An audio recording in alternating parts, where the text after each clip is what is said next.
Rated M for mature.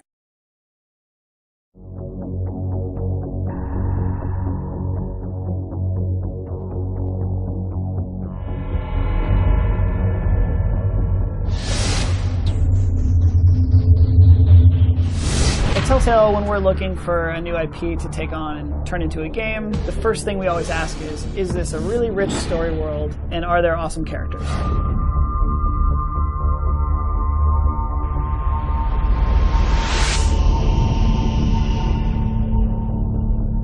So with The Walking Dead, I think players really sort of latched onto this strong storytelling and really awesome characters, and that's really the reason why we were so interested in Fables in the first place. Fables comic book series is written by Bill Willingham. It's been running for the past 10 years with DC Vertigo Comics. The Vertigo imprint has always been a place for very mature titles.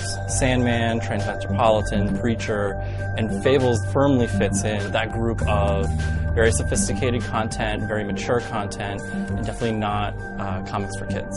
It's wildly popular. It's been picking up awards for like the 10 plus years it's been around. I'm the woodsman. I saved Little Red Riding Hood from this monster.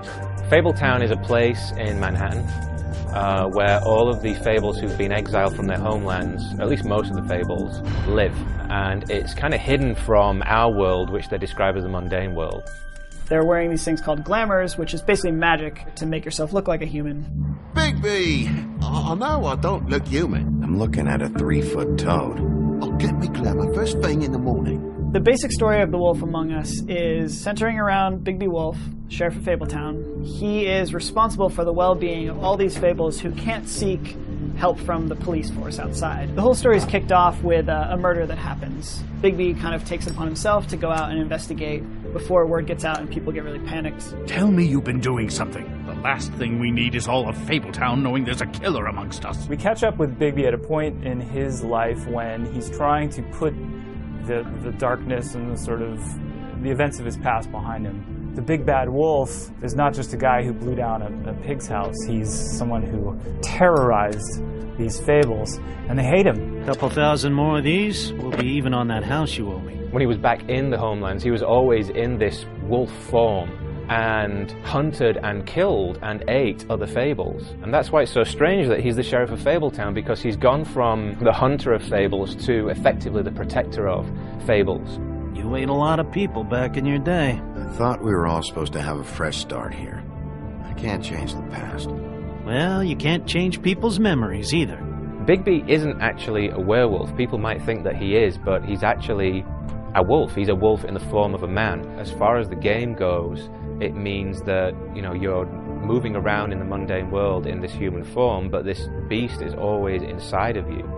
What's the matter, Bigby? Tempted to take a bite? I guess those days are behind you.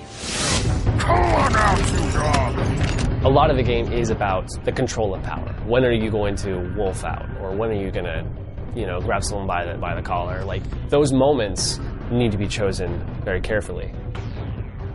This is all getting a bit stressful, all right?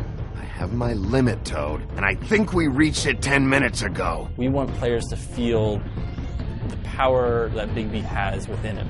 It was really important for us to be able to really capture that essence of what it's like to be this powerful creature.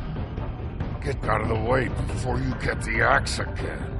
Woody, I'm gonna break your face. Is that a fact? You gotta calm down.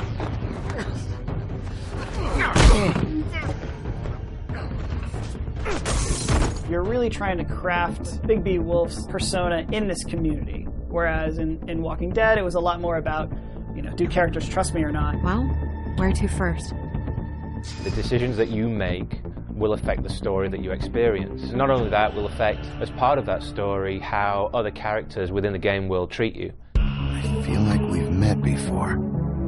We all sort of knew each other at one point or another. My first reading of the Fables comics, I immediately realized how great these relationships are. They're complicated, they're adult. But that is, I think, one of the things we do really well here too, which is complex relationships with characters who are deep and fleshed out, and giving the player the control to say, okay, what would you do? What if?